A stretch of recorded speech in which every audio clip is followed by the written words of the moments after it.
Jama'a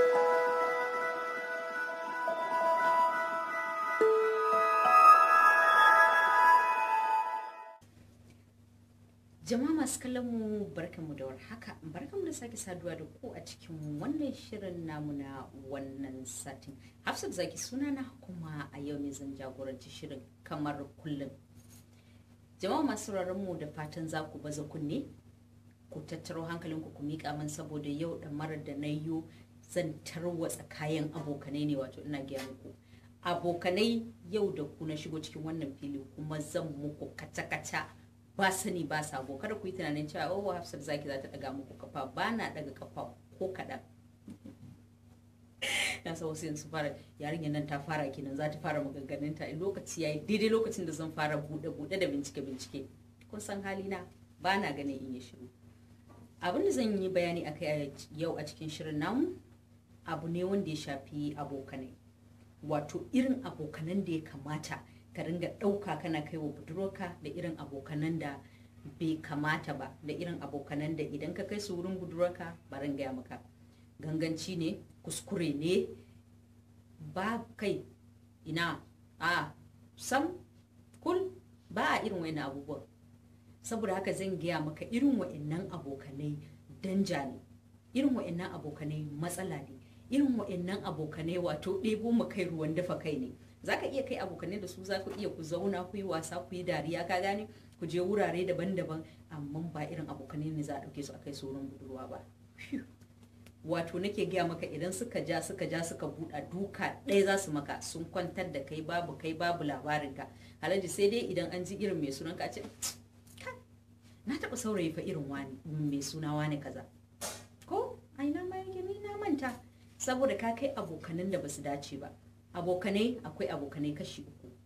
Na farko akwai abokanai wato masu mutunci wanda suka rike amana, akwai kuma abokanai wa'annan abokanai ne na yawo ne kawai, akwai kuma abokanai sharholiya da shargalle da yawon duniya. Irin wa'annan abokanai idan ka dauke suka kai su wurin budurwarka oh wai Allah sarki, ina jin tausayin ka. Idan har ka kai irin wa'annan abokanai wurin budurwarka, ina jin tausayin ka. Bari in giya maka irin abokanan. Na farko, idan kana da abokin da ya fi ka kyau, kada ka kuskura ma ya san hanyar ina ne hanyar gidan da budurwarka take. Na biyu, idan abokinka ya fi ka iya magana, sam kada ka kuskura. Na uku, idan abokinka ya fi ka kuɗi, ka iya alaji, kar ka yi wasa da irin wa'annan mutanen. Wukar su yanka take, har da kashi take datsa, ba sai ka nemo gatari ba. Ka san ita wukar talaka sai idan ka yi yanka za ka ajiye ta ka nemo gatari. Su wa'annan nake gaya maka sabon jini sabon tashi, masu kyau da kuɗi da iya magana, sannan kuma da iya wanka. Alhaji haka kawai suke, nake gaya maka wukar su sara take. Saboda haka ka saurara, ka natsu, ka gyara zama, ka tabbatar da wa'annan abokanai naka ne wanda za ka iya kai su wurin budurwarka, wa'annan ba za ka iya kai su ba. Sannan akwai wani kuskure da kuke yi, za ka ga kana neman yarinya, kuna tare da ita, sai ka ɗauko abokinka ka kawo. Ya aka yi ne, ya wallahi na ka abokina ne ya dan miki hira.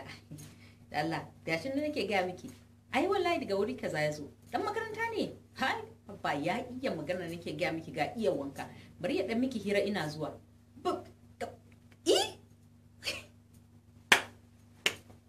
Tsakani da Allah, yanzu ka ɗauko wanda ya fi ka iya magana, ka ɗauko wanda ya fi ka iya wanka, ka ɗauko ka kawo ka zo ka miƙa wa budurwa kawai bari ya miki hira.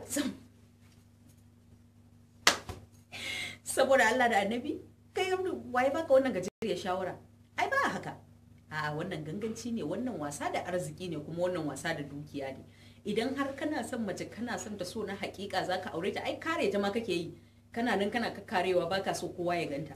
Amma ka ɗauko wanda ya fi ka iya komai, ka zo ka miƙa wa budurwarka, kai ka koma gefe ka tsaya kamar buhun dusa. Ba damuwa, ku yi hira kawai, ku yi hira, babu damuwa ko? To zaka ga damuwa, kai damuwa da zaka gani har da damuwan mantuwa, bari in gaya maka. Irin wa'annan abokanai kuskure ne, irin wa'annan abokanai hatsari ne, ka ɗauke su ka kai su wurin budurwarka, musamman idan bai da amana. Ka san yanzu a duniya ta lalace, abubuwan da ba da amana akan su shine mata da kuɗi.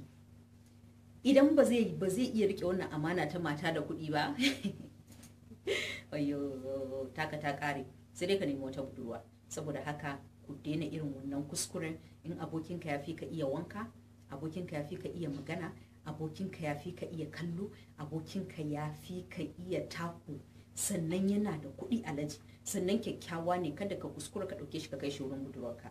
Wannan shawara ne da ni nake baka domin in taimaka maka, kada ka zo kana kuka ga ce an tarwatsa zuciyarka.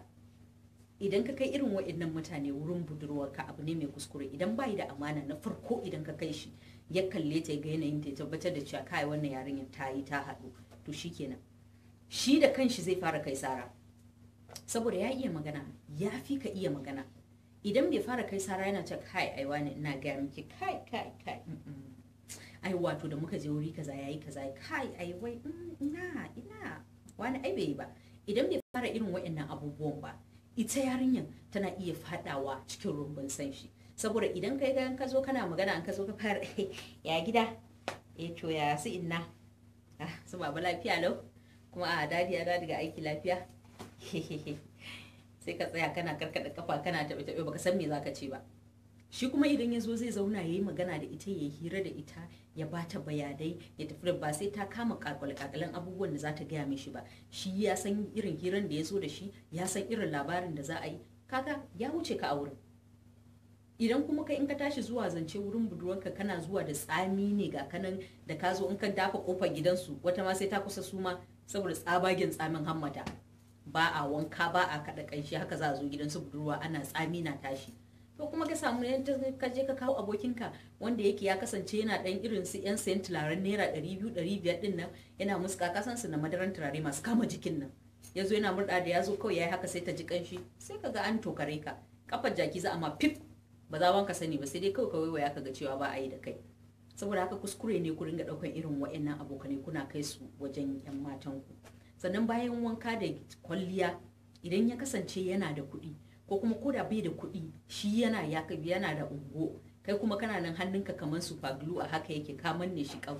Yau ya ga dan mangoro ya siyo mata, gobe ya ga gwaiba ya siyo mata, jibi ya ga dan lemu ya ce kai wallahi ina biyowa ta uku mata na ga lemun nan nace bari dai in kawo miki.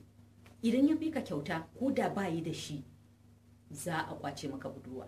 Saboda haka idan har kana son budurwarka, ka daina daukan abokanai kana kai su, musamman idan ma kana son yarinya za ka aure ta. Wallahi tallahi ku daina wannan babban kuskure.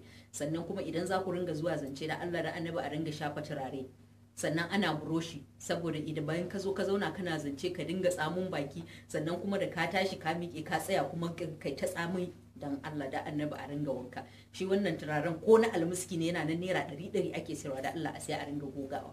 Irin jajaye na wanda ake sayarwa Islami. Cushe ma masu kallon mu kamu a fara harare don naga ina ganin kamar wani yayi shiri zai naushe ni. To ku huta lafiya sai kuma wani sati idan Allah mai kowa mai komai ya kai mu.